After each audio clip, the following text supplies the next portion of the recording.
Ladies and gentlemen, thank you so much for joining me again today. This is your host, ID Jester, for all my ASL friends out there. Welcome back to another 15-minute episode where we try to cover some of the rules associated with the Advanced Squad Leader system. I do want to tell everybody out there, if you're watching this video series, that I'm specifically trying to focus in on a couple of the rules as we go through the videos. And I'm not specifically talking about maybe all the rules that are associated with the units, or maybe all the die roll modifiers, or all the other examples of things that could possibly happen. You'll learn that as we go through this episode, because I'm going to show you a few new things that we hadn't talked about that I could have talked about in some of the other episodes. So if you see something, if you're a more advanced player, you're more familiar with the Advanced Squad Leader system, and you see some things that maybe I just kind of gloss over or really didn't talk about, it's kind of on purpose. I don't want to throw too much into each episode, because if I do, these episodes would get a lot longer, and I'm trying to keep them to around 15 minutes. So the last couple episodes we've been talking about morale checks and trying to resist attacks and all that, but what is that all about? Well, that's what this episode is, and we're going to be talking about the Advanced Squad Leader 15-minute rule set, Part 9, You Must Fight to Survive. This is your chance to fight off, resist those attacks, to resist becoming a lower quality unit. And you do that through your morale checks. And occasionally you do it through task checks where you're trying to perform a certain task.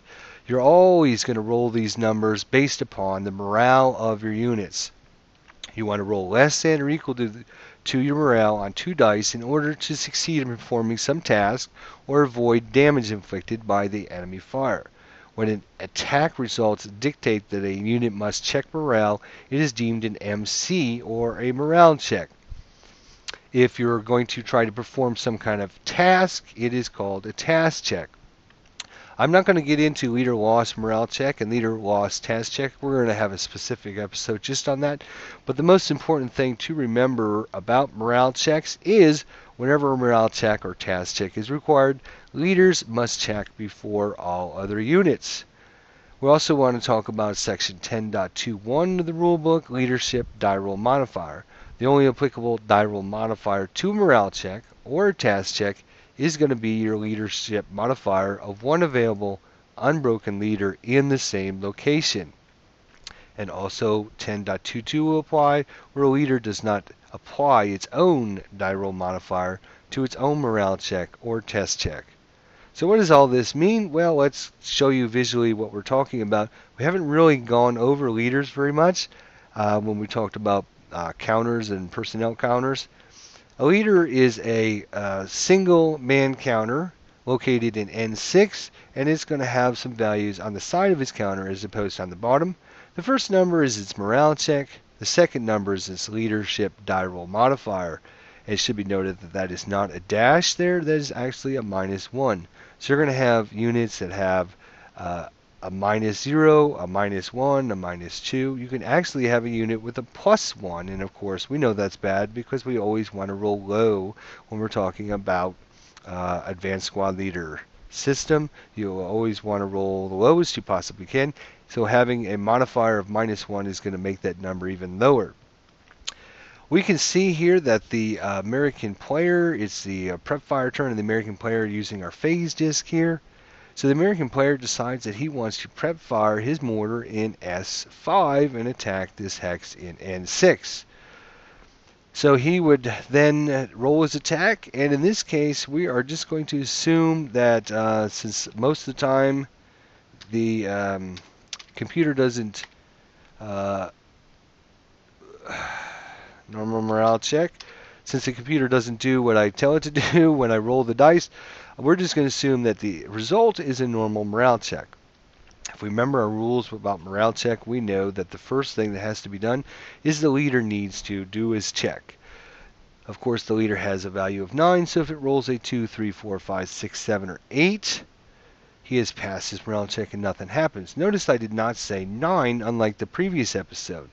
Well, the reason I did not say 9 is something else happens when you roll a 9, and we're going to bring that rule into play right now, and that is Section 7.8 of the rulebook, pinning. Pinning occurs whenever a unit's attack results in an IFT morale check that is passed by rolling the highest possible die roll that still results in a pass morale check. So in this case, the highest possible number that this unit can make against a normal morale check would be a dice roll of 9. If he rolls a 9, this unit actually would become pinned at that point. I could have added this rule into the previous episode, but like I said earlier, I wanted to try to keep things focused in each episode and kind of add the rules as we go along that apply. So in this episode, we're adding pinning, and we're also going to add another rule coming up later in this episode. So if this unit rolls a 2, 3, 4, 5, 6, 7, or 8, it is fine. Nothing happens to this unit whatsoever. If he rolls a 9, this unit would pin. If he rolls a 10, 11, or 12, this unit will break. Let's roll the dice and see what happens. Here's rolled a 3 plus 5 is an 8. 8 is just under his 9, so the leader has made his check and nothing happens to him. At that point, we can then roll for the units below him. The next unit down here is an elite full squad unit. It has a morale of 8, but remember we are going to be applying a -1 die roll modifier to his attack, to his normal morale check. And let's roll the dice and see what he comes up with. He has rolled a 5 and a 5, which is 10. We get to subtract 1 because of the leader die roll modifier of 1. It goes down to a 9. 9 is higher than 8, so this unit would then break. So at this point, this unit breaks, and we got one more unit here, a second line 447. We have to also roll for this unit. He has rolled a 4 and 4, which is 8. We get to still subtract the -1 from the leader, so the 8 becomes a 7. The 7 is exactly his morale. So what happens at this point? This unit becomes pinned. So all in all, the American player is very happy with his result because he has broken one of the enemy player units, and he's also pinned the other German player unit. And let's look at this pin counter real quickly and just show you what it does. You get half firepower when you're pinned. You cannot move and you cannot advance. So, and it's red in color, and if you watched our different phases of the game, it is color-coded to red, which means it will leave at the end of the red phase. The end of the red phase is the close combat phase. You can see that we're going to go all the way through all the other phases, and at the end of the close combat phase, that's when we will remove the pin counter, and you can see that that is going to cause the German player to have this whole stack of units. One unit has become broken, one unit has become pinned, so the American player is very happy with his results because his firepower was used to be 12, is now down all the way to 2. He loses his 8 firepower from this unit, and he gets half firepower from this unit.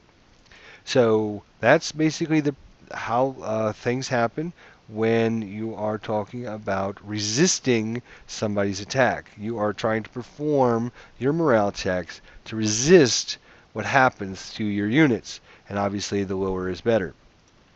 What else do we need to talk about? Morale check failure. We had kind of talked about that last time. Personnel units which pass or mandated morale check are unarmed, although possibly pinned, and that is something I had just added to our rule set, so now we will continue using pinned. We're also going to be using another brand new rule, which is 10.31, Casualty morale check. I did not mention this specifically last time because I wanted to keep things focused, but you should know that there is 10.31, which is Casualty morale check. If an unbroken personnel unit rolls an original 12 during a morale check, it suffers casualty reduction and is broken or eliminated if it's not subject to breaking. And that is after replacement, which is done by ELR failure, because rolling a 12 might result in, after your modifiers, it might result in ELR failure.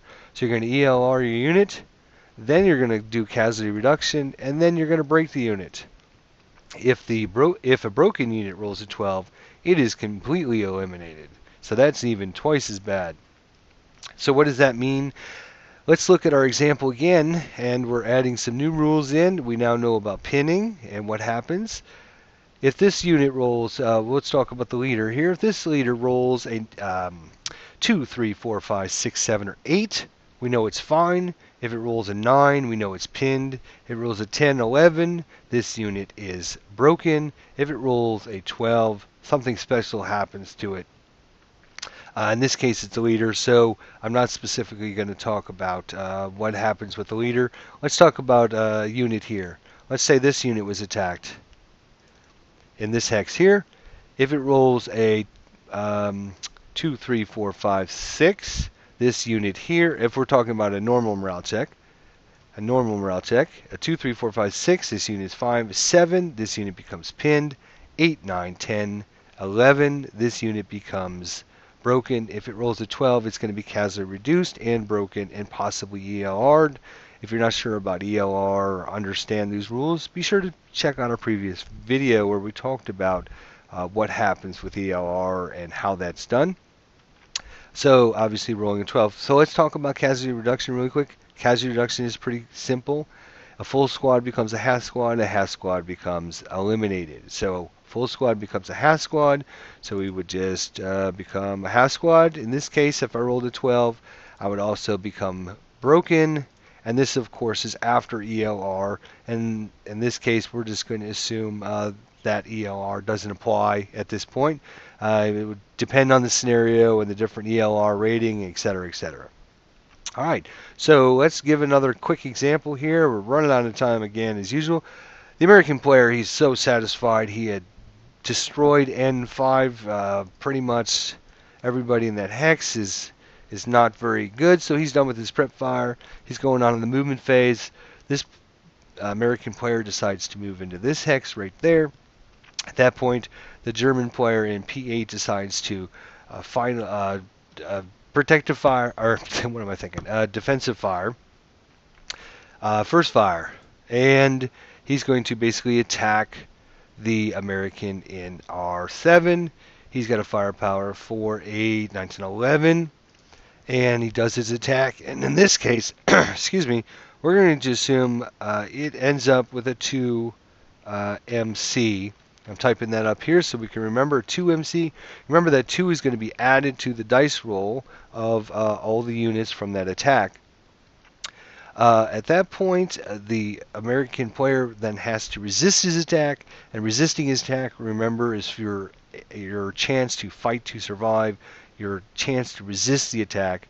So, according to our rules, the first thing that happens is the leader has to do it before anybody else. So it has a 9 morale check. Let's see what happens to the leader. He rolls a 6, 7, 8. Remember that it's a 2 morale check, so we're going to add 2 to that. So 6, 7, 8, 9, 10.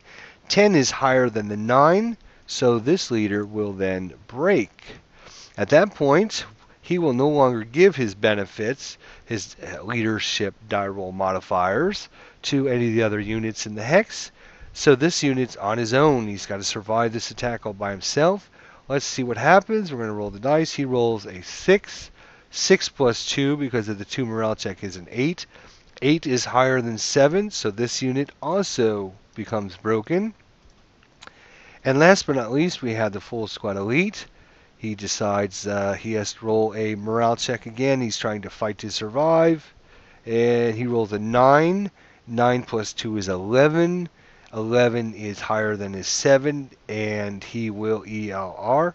Should be noted that he does have an underscore, so he automatically has an ELR of 5. So we know this unit isn't going to ELR from his dice roll. Although he was pretty close, he didn't end up ELRing, but he does break his will. So that's how that's done. It should be noted that the dice roll of 12 to cause your casualty reduction has to be natural. It has to be an original 12. This is not after any modifier. So if you have a modifier of, let's say, we have a 2 MC that we're performing against, and if the American player rolls a 10 and adds 2, which is 12, that does not qualify for Rule 10.31. It has to be an original dice roll of 12 for it to suffer casualty reduction. And again, casualty reduction, a full squad is going to become a half squad is going to be eliminated. And you can see we've only done basically 2 actions. We have all these units on the board, and we've got quite a different results going on here. We got some broken units here. We got some pin units. We got more broken units, and you can see that we're just delving into the rules and trying to find out what does all this mean and how does it interact with one another. So there you go. Hopefully this is starting to tie in some of the rules. Remember, this episode, our last episode, I didn't specifically talk about pinning. I also didn't specifically talk about casualty morale checks when you roll a 12 because I wanted to keep that episode focused. And I'm going to continue doing that throughout this series. So if you see some things that maybe I hadn't mentioned, like for example when this unit moved out over here, he moved out in the open, he wasn't assault moving. I hadn't mentioned that because we haven't covered that yet. So I'm trying to keep things focused in the rules for these advanced players out there or people that kind of know a little bit more than the basic players. If you see some things that I hadn't mentioned, like FFNAM, FFMO, it's because if I had to bring that up and talk about that in this episode, of course, that would just make this episode that much longer. But this episode, we did add some new rules for us. We now know about pinning, which is going to give you half firepower, no movement, no advancing, and of course that doesn't come off till the very end of the round because it's color-coded in red. We also talked about your casualty morale check whenever you roll an original 12. Original 12 again is not anything after modifiers. It has to be a 6/6 dice roll, and as I mentioned previously, you always want to roll low, and obviously a 12 is the opposite end of the spectrum. Anytime you roll a 12, usually really bad things are going to happen to you. So hopefully this will tie in a little bit more about resisting morale checks, how they're done, how they're performed, why you're doing them, and what can possibly happen if you don't make your morale checks. Keep watching the Advanced Squad Leader series. Be sure to leave any thoughts and comments below, suggestions. I've gotten a lot of positive feedback. I'm hoping to continue getting positive feedback. And please give me some thumbs up. Let me know that you're enjoying this series so I know that I should continue it. And until the next time we meet, I bid you adieu. This is ID Jester signing off.